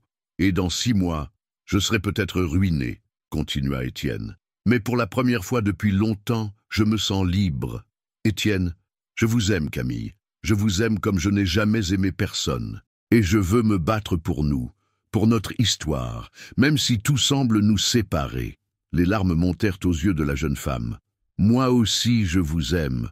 Mais vous êtes sûr? Vraiment sûr? Absolument certain. » Elle se jeta dans ses bras, et il la serra contre lui comme s'il ne voulait plus jamais la laisser partir. Dehors, Lyon dormait paisiblement, ignorant que 2 cœurs venaient enfin de se retrouver après des semaines de séparation douloureuse. Les semaines qui suivirent les aveux d'Étienne ressemblèrent à un tourbillon d'émotions et de défis. Au bureau, la nouvelle du refus de l'offre Tech Europa avait créé un mélange de soulagement et d'inquiétude parmi les employés. Sophie Mercier, avec sa perspicacité habituelle, avait rapidement deviné que quelque chose avait changé entre Étienne et Camille, mais elle gardait ses observations pour elle. « Nous devons trouver d'autres solutions », annonça Étienne lors d'une réunion d'équipe. « Je ne vendrai pas cette entreprise, mais cela signifie que nous devons innover, nous développer, prouver que nous valons mieux qu'une simple acquisition. » Camille admirait cette détermination nouvelle. L'homme qui se battait pour préserver son indépendance entrepreneuriale était bien différent du PDG torturé qu'elle avait connu quelques semaines plus tôt. Leur relation évoluait désormais au grand jour, du moins au bureau. Étienne avait officiellement proposé à Camille un poste permanent en tant qu'assistante de direction junior, et plus personne ne pouvait prétendre que cette promotion était imméritée. La jeune femme avait prouvé ses compétences largement au-delà de son statut de stagiaire. « Comment vos parents ont-ils réagi ?» demanda Camille un soir, tandis qu'il dînait dans un petit restaurant de Croix-Rousse qu'elle lui avait fait découvrir. « Ils ne m'adressent plus la parole, » répondit Étienne avec une tristesse qu'il tentait de masquer. « Ma mère a déclaré que j'étais mort civilement pour elle tant que je n'aurais pas retrouvé la raison. Je suis désolé, c'est à cause de moi. »« Non, » l'interrompit-il fermement, « c'est à cause de moi, de mes choix, et je ne les regrette pas une seconde. » Il prit sa main par-dessus la table. « Et vos parents à vous? Comment ont-ils pris la nouvelle ?» Camille sourit. « Mieux que je ne l'espérais. Maman était inquiète au début. Elle avait peur que vous ne jouiez avec mes sentiments. Mais quand elle vous a rencontré, la semaine précédente, Étienne avait en effet franchi le pas de rencontrer Marie et Paul Laurent. Il s'était présenté à la boulangerie un dimanche matin, vêtu simplement, et avait passé 3 heures à discuter avec eux de leur métier, de leurs difficultés, de leurs espoirs, pour Camille. Paul Laurent avait été impressionné par la sincérité du jeune homme et sa connaissance surprenante des réalités du petit commerce. Marie, de son côté, avait été touchée par la façon dont il regardait sa fille, avec un mélange de tendresse et d'admiration qui ne trompait pas. « Votre père m'a fait promettre de prendre soin de vous, » dit Étienne en souriant. « Et qu'avez-vous répondu ? Que c'était vous qui preniez soin de moi, que vous m'aviez sauvé de moi-même. » Au bureau, Étienne s'était lancé dans une campagne intensive de recherche de nouveaux partenaires. Il refusait catégoriquement toute offre d'acquisition complète, mais étudiait attentivement les propositions de joint-venture ou d'investissement minoritaire. Camille l'assistait dans ses démarches, impressionné par sa ténacité et sa vision stratégique. « Regardez ça !» dit-il un matin en lui tendant un email. « Une start-up américaine spécialisée dans l'intelligence artificielle éthique. Ils cherchent un partenaire européen pour développer leurs algorithmes. Ça vous intéresse ? Énormément. Leur approche correspond exactement à mes valeurs. Nous pourrions créer quelque chose de révolutionnaire ensemble. » Camille découvrait cette facette passionnée d'Étienne, celui qui s'enflammait pour des projets innovants plutôt que pour des rendements financiers. Libéré des contraintes familiales, il retrouvait l'enthousiasme de l'entrepreneur qui avait créé Technolumière 5 ans plus tôt. « J'ai une idée, » dit-elle soudain. « Et si vous organisiez une présentation pour tous les employés, que vous leur expliquiez votre vision pour l'avenir de l'entreprise ? Ils ont besoin d'être rassurés, de comprendre où vous voulez les emmener. » « Excellente idée. Vous m'aideriez à la préparer. » « Avec plaisir. » Ils passèrent les soirées suivantes à travailler ensemble sur cette présentation. Étienne exposait ses idées, Camille les structurait, proposait des formulations plus accessibles, suggérait des exemples concrets. Leur collaboration professionnelle était aussi harmonieuse que leur relation personnelle. « Vous devriez suivre une formation en gestion d'entreprise, » lui dit Étienne un soir. « Vous avez un instinct naturel pour la communication et la stratégie. Vous pensez ? J'en suis certain. D'ailleurs, j'ai une proposition à vous faire. » Il sortit une brochure de son sac. Un MBA spécialisé en management de l'innovation. Formation continue, compatible avec votre travail. L'entreprise pourrait financer vos études. Camille feuilleta la brochure, émue. « Vous feriez ça ? Pour nous ? Pour Technolumière ? Pour votre avenir ? Mais si l'entreprise traverse des difficultés financières, justement, nous aurons besoin de personnes compétentes et motivées. Et puis, ajouta-t-il avec un sourire malicieux, j'ai mes propres économies.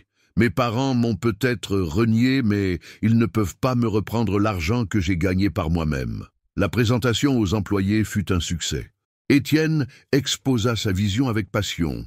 Transformer Technolumière en leader européen de l'intelligence artificielle éthique, développer des technologies qui respectent la vie privée et la dignité humaine, créer un modèle d'entreprise où profit et valeur ne s'opposent pas. « Je ne vous promets pas que ce sera facile, » conclut-il. « Les prochains mois seront difficiles.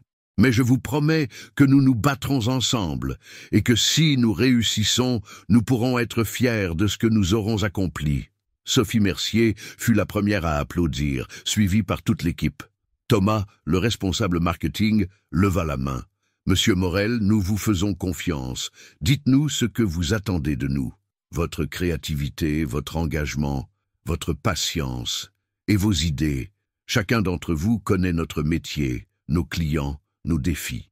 Je veux que nous réfléchissions ensemble à l'avenir. » Camille observait la scène avec fierté. L'homme qu'elle aimait était en train de retrouver sa vraie personnalité de leader inspirant, débarrassé des masques que sa famille lui avait imposés. Le soir même, ils célébrèrent cette réussite dans leur petit restaurant habituel de Croix-Rousse. « Vous étiez magnifique aujourd'hui, » dit Camille. « Vos employés vous admirent, grâce à vous. Sans vos conseils pour la présentation. Non, Étienne, cette passion, cette vision, elles viennent de vous. Moi, je n'ai fait que vous aider à les exprimer. » Il leva son verre de vin rouge. « À nous, à notre équipe, à l'avenir que nous allons construire ensemble, à l'amour qui nous a menés jusqu'ici, » ajouta Camille en trinquant. Dehors, les premières neiges de décembre commençaient à tomber sur Lyon, parant la ville d'un manteau blanc qui semblait promettre un nouveau départ. Dans quelques semaines, ce serait Noël, et pour la première fois depuis longtemps, Étienne et Camille avaient de vraies raisons d'espérer. Leur histoire d'amour avait commencé par une danse solitaire dans un bureau vide. Elle se transformait maintenant en une valse à deux, sur la musique de leurs rêves partagés et de leurs ambitions communes. L'avenir restait incertain, mais ils l'affronteraient ensemble, avec la force que donne l'amour authentique et la liberté de choisir sa propre voie.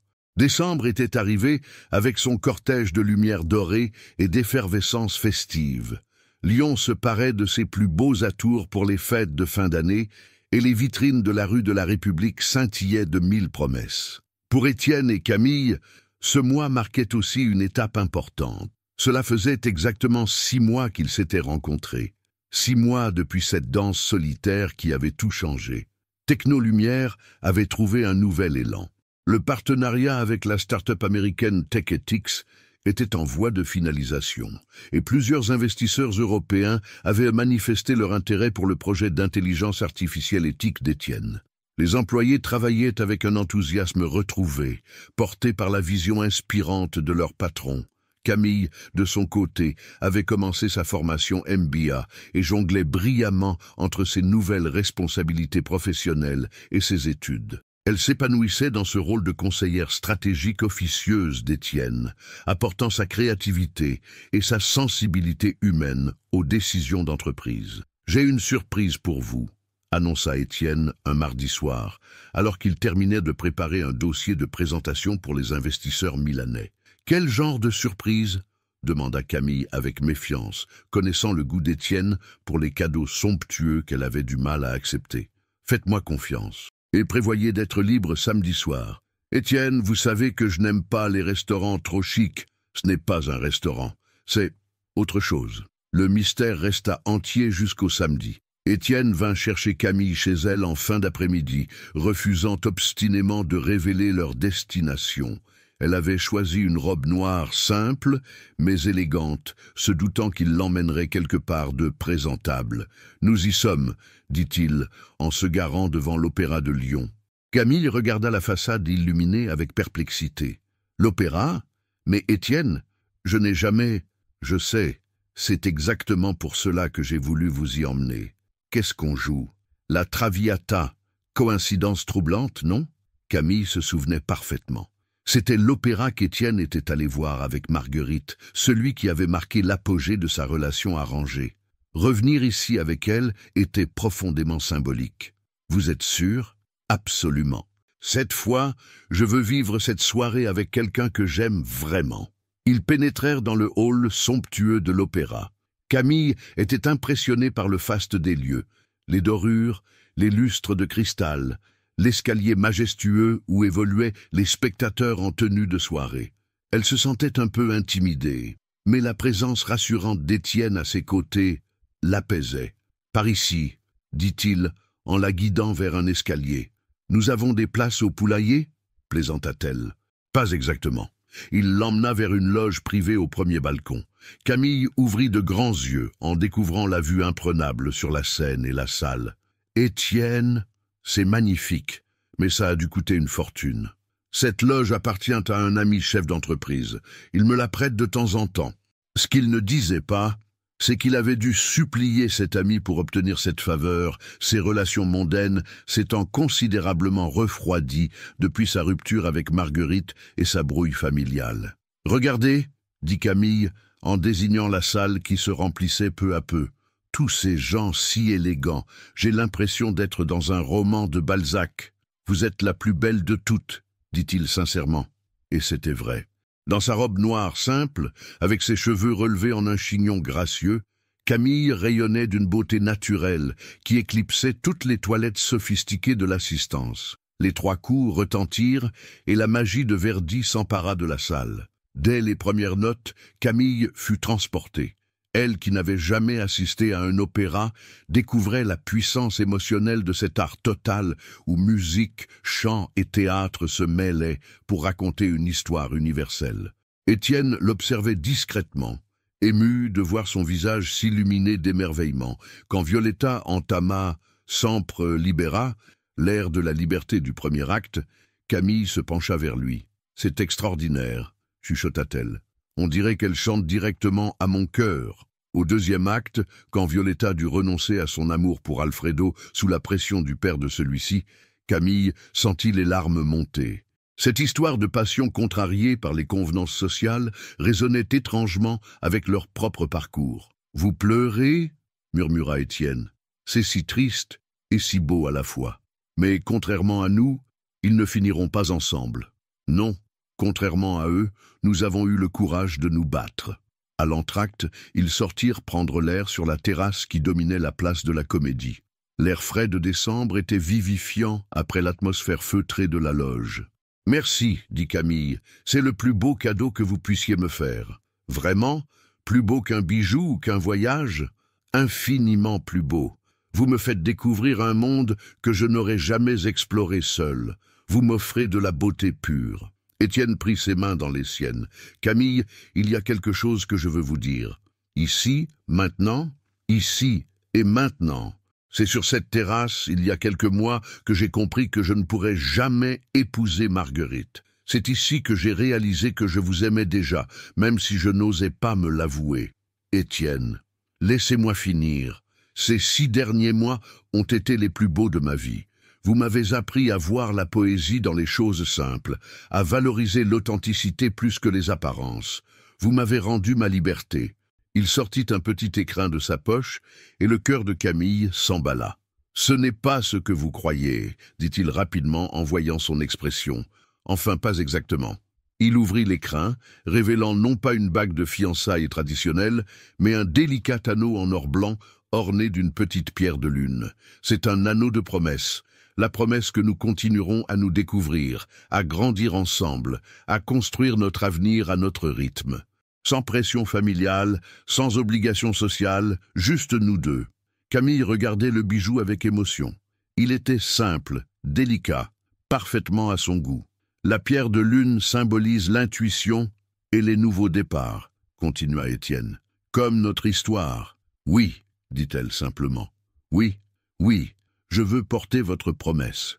Oui, je veux construire l'avenir avec vous. » Il passa l'anneau à son doigt et ils s'embrassèrent tendrement sous les étoiles d'hiver. Autour d'eux, Lyon scintillait de 1000 lumières, témoins silencieux de cet engagement d'amour. Quand ils regagnèrent leur loge pour le 3e acte, ils avaient l'impression d'avoir franchi une nouvelle étape. L'opéra touchait à sa fin tragique, mais eux commençaient un nouveau chapitre de leur histoire. Camille admira son anneau sous les lumières tamisées de la loge. Pour la première fois de sa vie, elle portait un bijou qui représentait un amour authentique, choisi librement, sans calcul ni convention.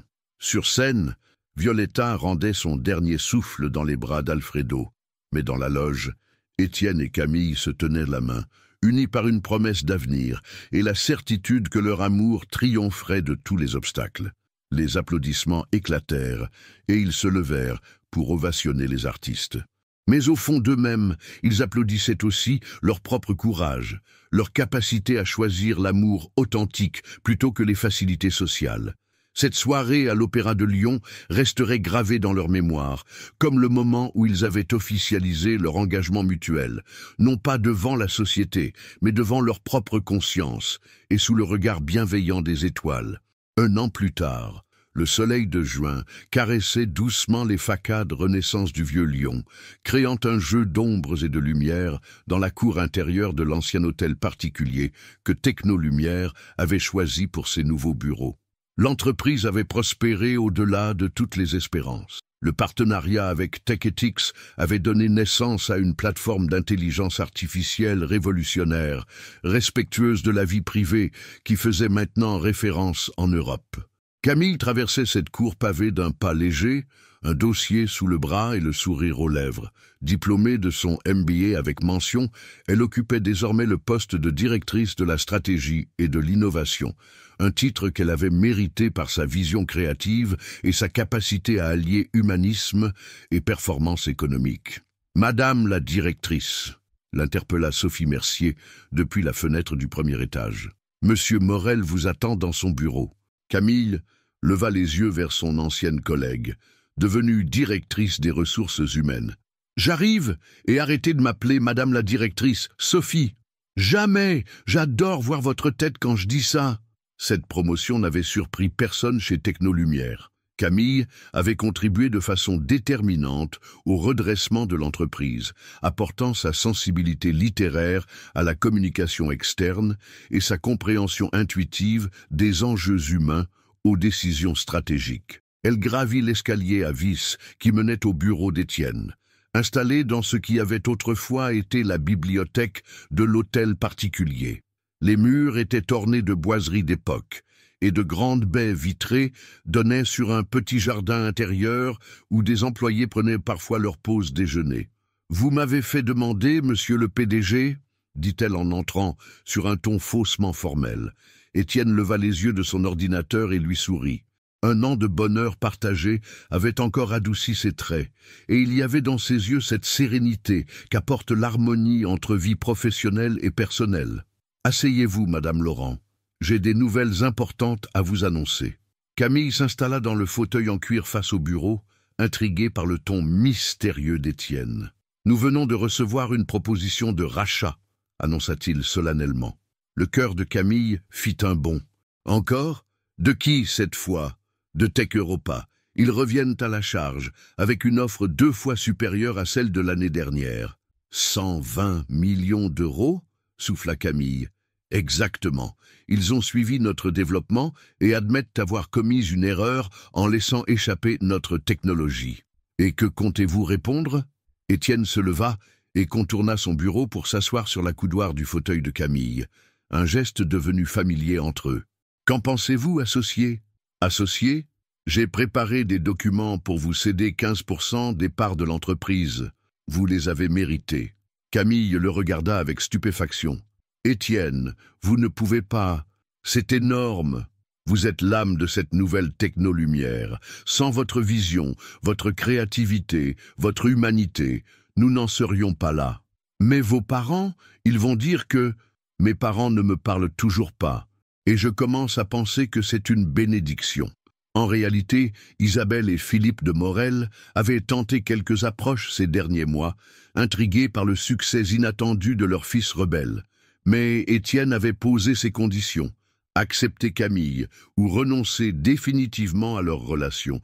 Il n'avait pas encore franchi le pas. « Alors, insista-t-il, acceptez-vous de devenir officiellement mon associé ?»« Oui, » dit-elle dans un souffle. « Oui, bien sûr.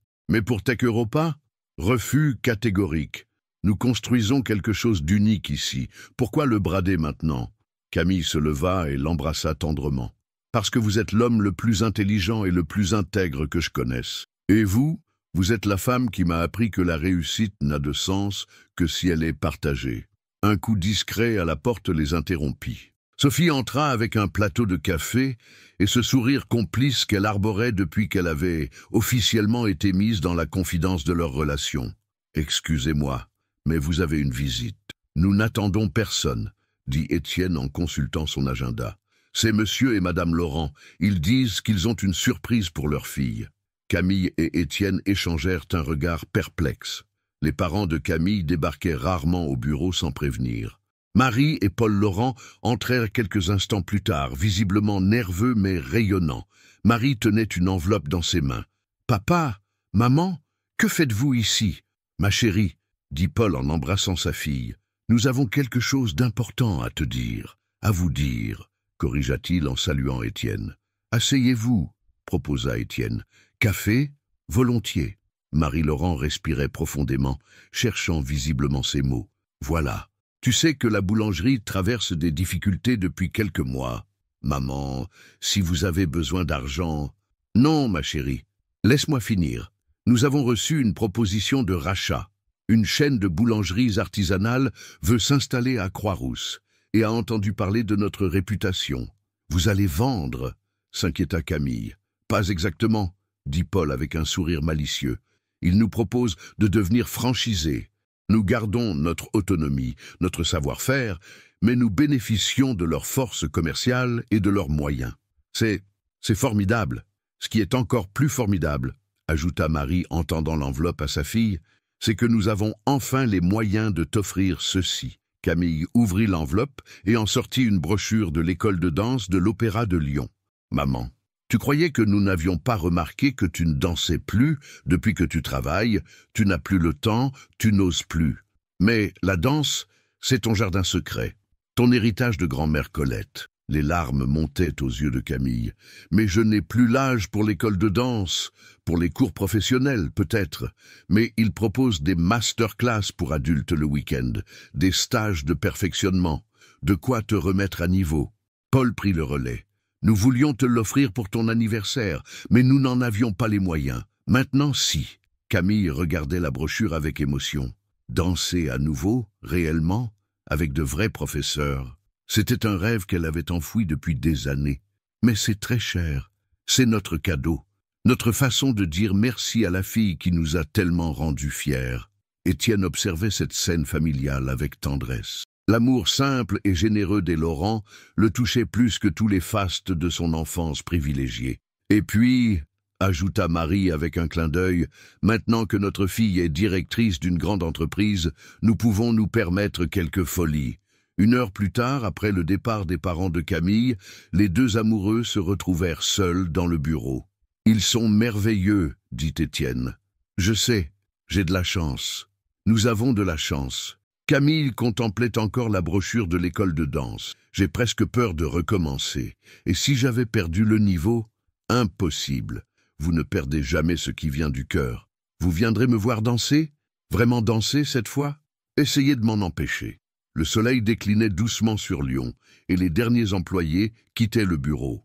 Étienne et Camille restèrent encore un moment dans le jardin intérieur, savourant la douceur de cette soirée de juin. « Vous vous rendez compte ?» dit Camille. « Il y a exactement 13 mois, j'étais une simple stagiaire qui dansait en cachette dans des bureaux vides. Et maintenant, vous êtes directrice de la stratégie d'une entreprise prospère, bientôt de retour sur une vraie piste de danse. Grâce à vous, grâce à nous. Grâce à votre courage de danser, à ma chance de vous avoir vu, à notre audace d'avoir choisi l'amour plutôt que la facilité. » Comme pour illustrer ses paroles, Camille se leva et esquissa quelques pas de danse sur les pavés de la cour. Elle était un peu rouillée, mais la grâce était toujours là, intacte. Étienne la rejoignit et l'entraîna dans une valse improvisée sous les étoiles naissantes. Autour d'eux, Lyon s'illuminait pour la nuit, et ils dansaient comme ils l'avaient fait lors de leur première vraie soirée ensemble, avec cette différence que maintenant, ils savaient que leur histoire ne faisait que commencer. « Je vous aime, Camille Laurent, directrice, associée, danseuse et femme extraordinaire. Je vous aime, Étienne Morel, patron humaniste, homme libre et partenaire de mes rêves. » Ils s'embrassèrent une dernière fois, avant de quitter ensemble ce lieu qui avait vu naître leur amour, sachant que demain, ils reviendraient construire ensemble l'avenir qu'ils avaient choisi. Dans quelques mois, Camille recommencerait à danser. Dans quelques années, peut-être, ils franchiraient d'autres étapes ensemble. Mais ce soir, ils étaient simplement heureux de ce qu'ils avaient bâti, une entreprise prospère, un amour authentique et la liberté de continuer à écrire leur propre histoire. La danse de leur destin continuait, au rythme de leur cœur uni et de leurs rêves partagés.